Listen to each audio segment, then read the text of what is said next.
Hey guys, glad to see everyone here again today. We are on and upwards again to episode 12. So again, please just watch and share. It's important because you never know who needs to hear it.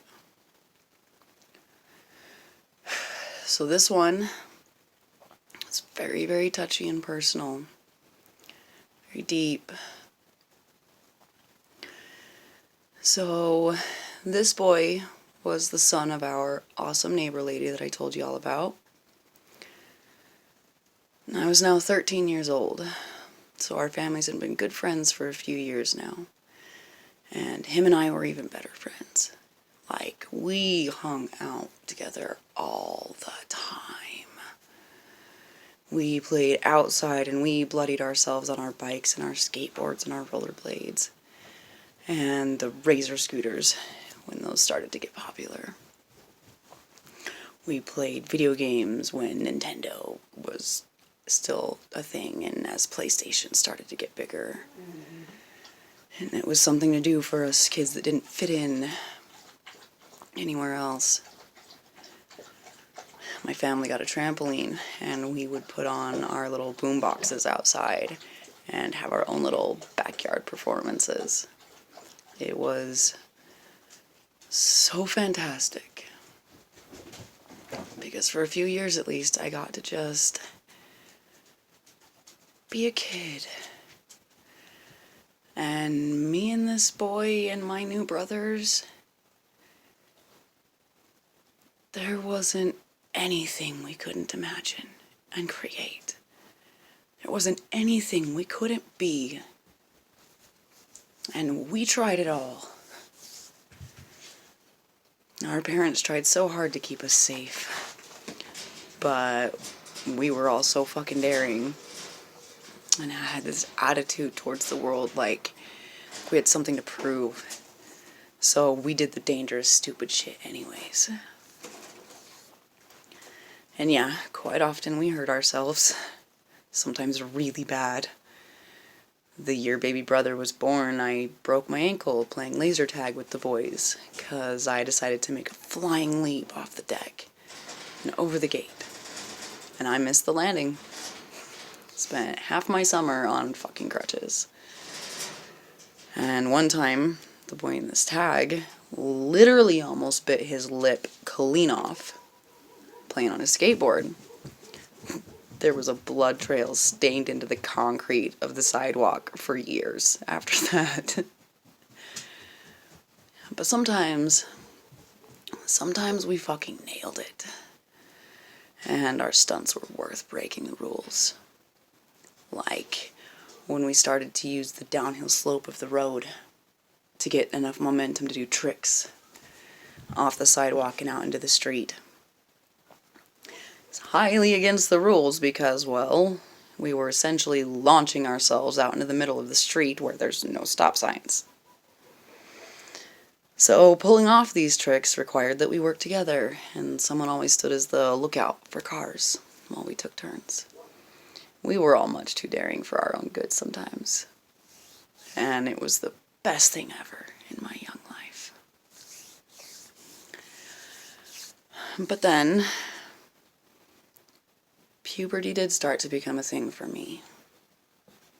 And for this other boy too.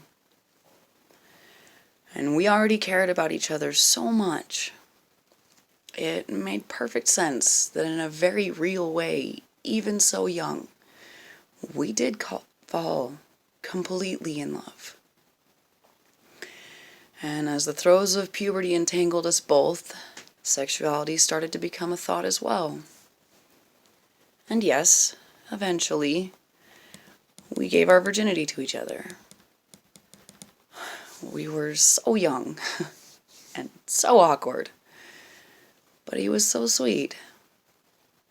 He was really kind and gentle with me.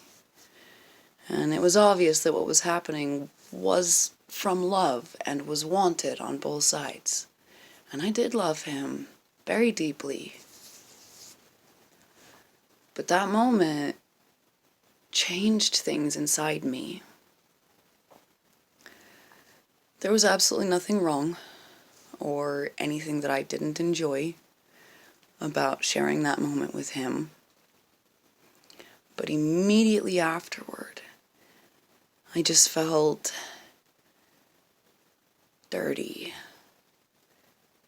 I had no way to explain why, or how to even begin to tell him how I felt, because it certainly wasn't his fault. I just felt gross and ashamed. I tried not to show it and kept those feelings inside. And after a few weeks, we tried again.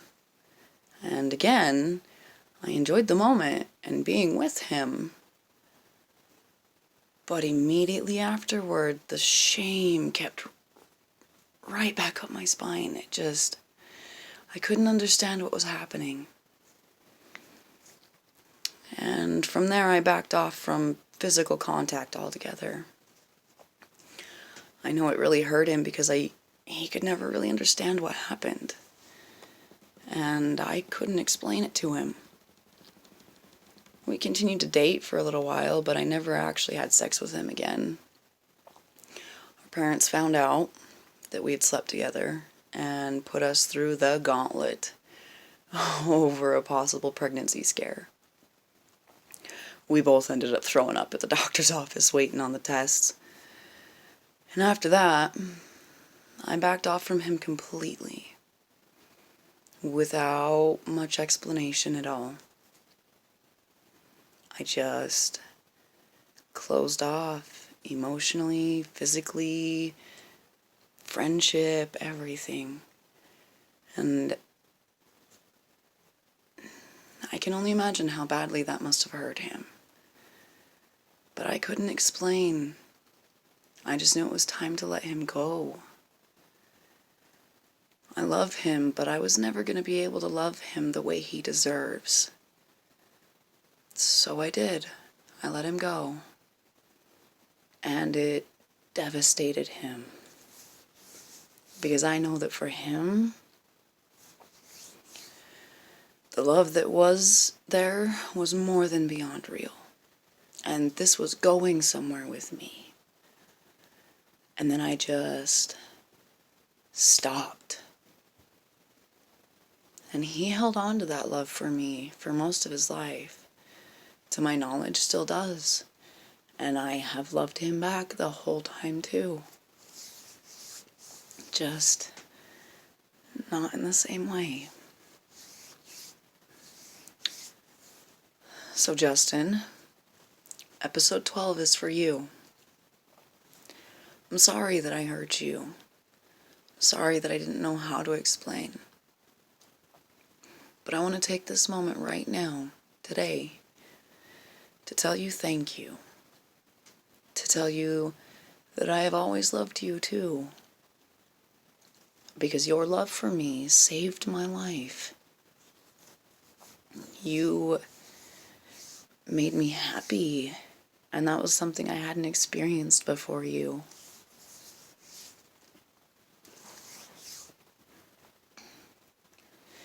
You have grown into such a beautiful and talented man. And I'm honored that you are part of my life, my history.